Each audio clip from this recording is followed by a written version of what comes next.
So ఓవరాల్గా ఏం చెప్తారు పవన్ కళ్యాణ్ గారి గురించి, ఆయన పరిపాలన గురించి? ఏముంది, ఆయన ఒక అద్భుతమైన వ్యక్తి. అలాంటి వ్యక్తులు ఏ యుగానికి పుడతారేమో. ఈ యుగంలో కొంతమంది ఉన్నారు, అందులో ఆయన ముందుకు వచ్చాడు అంతే కదా. ఉంటారు చాలామంది, కానీ అది ఒక అద్భుతం. పవన్ కళ్యాణ్ అంటేనే ఒక అద్భుతం. కూటమి ప్రభుత్వం జగన్ని తొక్కేద్దామని ప్లాన్ చేస్తుంది. మరి జగన్ ఉంటారు అయిపోతాడు అనుకుంటున్నాను. మరి వైసీపీకి ఎట్లా ఎఫెక్ట్ పడుతుంది? ఎఫెక్ట్ కాదండి.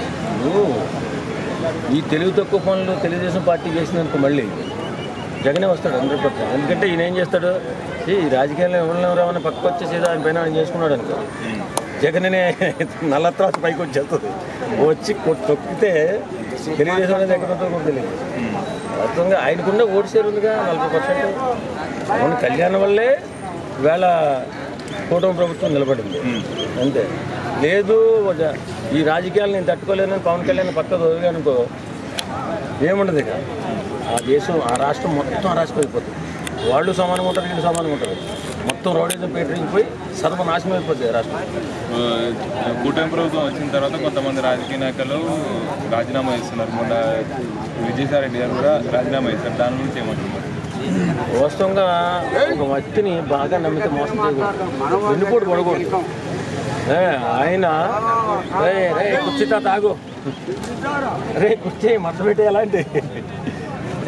ఇప్పుడు జగన్ అనే వ్యక్తి మంచా చెడు పక్కన పెడితే ఏం పేరు విజయసాయి, ఆయన్ని ఎంతో అద్భుతంగా పైకి తీసుకొచ్చాడు. సొంత అన్నకంటే ఎక్కువ నమ్మాడు. మరి ఏ రాజకీయ ప్రలోభం కోసం బయటకు వచ్చేసాడో అర్థం కాదు. వెన్నుపోటు అది వెన్నుపోటు. వాళ్ళు చెడ్డోళ్ళు అవ్వచ్చు, మంచోళ్ళు. మనకు మనసుకు నచ్చకపోతే మనం చెడ్డోళ్ళుగా మనం చెప్తూ ఉంటాం. కానీ అంత నమ్మిన వాడు ఎక్కడో విదేశాల్లో జగన్ ఉంటే అది అంత దుర్మార్గం ఉంటే, అంత నీచ రాజకీయం ఉంటే ఆ శత్రువు అవ్వచ్చు మనకి. అలా చేయకూడదు అసలు. అలాంటి వ్యక్తి అలా చేసినప్పుడు పక్కోళ్ళు కూడా రే బాబు ఏదో జరుగుతుందని చెప్పి పక్క పోతారు.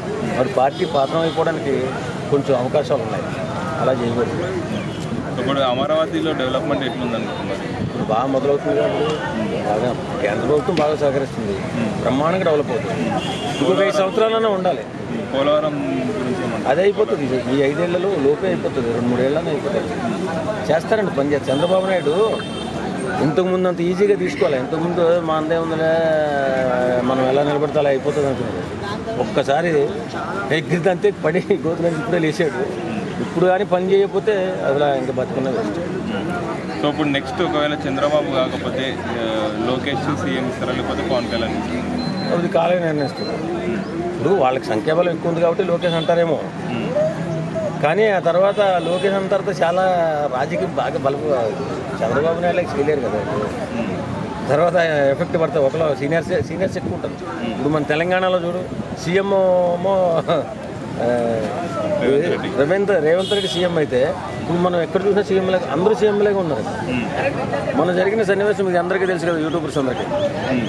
ఆయన ఒక ఛాంబర్లో మీటింగ్కి వెళ్తే ఆ మంత్రులందరూ కూర్చున్నాను. సీఎంతో ఒక్కడు కూడా తలెప్పి ఇలా తోడలేదు, లేచి నిలబడలేదు.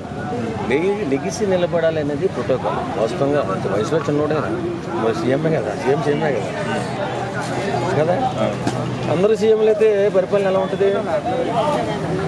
ఆడు కావాలంటే ఇటు వద్దంటాడు, ఆడు కావాలంటే ఇది వద్దంటాడు. అలా లాగేసి రాష్ట్రాన్ని సర్వనాశనం చేసేస్తారు. ఇప్పుడు ఏ ఒక్క పథకం కూడా అమలు కావట్లేదు. ఒక బస్సు తప్ప. బస్సు అవుతూ నడవట్లా. నేను అనుకున్నాను నడుపుతా అన్నీ బాగా చేస్తాను. మొన్న షూటింగ్కి వెళ్ళాను పల్లెటూరు. అయితే ఇప్పుడు అక్కడ ఉన్న వాళ్ళు అందరూ తెలంగాణ విషయానికి వస్తే తెలంగాణలో ప్రభుత్వం ఎట్లుంది? వీళ్ళు చెప్పిన మాటలను బట్టి బాగా చేస్తున్నారు అనిపిస్తుంది. వాస్తవంలోకి వెళ్తే ఎక్కడ కనపట్లేదు. రేవంత్ రెడ్డి గురించి ఏమంటారు? మొన్న ఒక మీటింగ్లో వెళ్తే చంద్రబాబు కూడా నవ్విండు ఆయనను చూసి. అంటే ఆయన మాట్లాడే తీరు బట్టి దాన్ని నవ్విండు అని చెప్పేసి ట్రోల్ చేస్తున్నారు బాగా. రేవంత్ రెడ్డి గట్టి పట్టుదలతోనే ఉన్నాడండి చేయాలి. వాళ్ళ పార్టీ సహకరించాలి కదా. రేవంత్ రెడ్డి గారు విజన్ నాయకుడే, అది వెనకాల ఉన్నారుగా.